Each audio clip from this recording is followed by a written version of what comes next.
urte gara jontan beti kanpaina bat egiten da. Eta orduan Eusko Jaurlaritzak momentu honetan ere kanpaina bat jarri du komertzio txikiari eman nahi diolako garrantzi bat. Adibide bat da, herri bat alde baten komertziokin, bere argitasuna, bere laitasunakin, eta bestaldetik herrie komertzio gabe argik eta zer.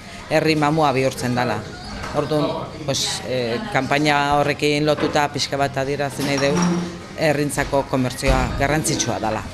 Askotan galdetzea zer egin. Gure artean sortu zen, gure barruak eta gure aurpegia jarri nahi izan ditugu. Gure artean harremanak oso ona dira eta hori transmititu egin nahi genduen.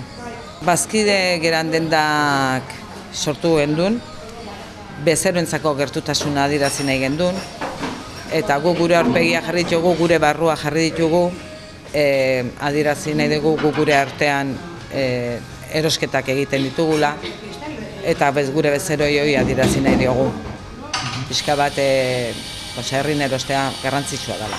Gu herriko eragileak sentitzen gara, eta horregatik eslogan desberdinak erabili ditugu.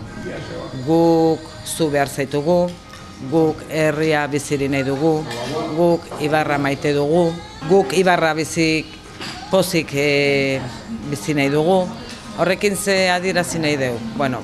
Guk bezeroen beharra daukeula, bezero gure beharra daukeula, eta harreman bat, eta elkartasun bat, gertutasun bat, eta komertzio txikien funtsa hori dela, gertutasuna eta harremana bi hitzetan Ibarran erostea eta hor gaudela. Hor gaudela herriri argia eta beharrak, herriko beharrak pixka bat betetzeko hor gaudela.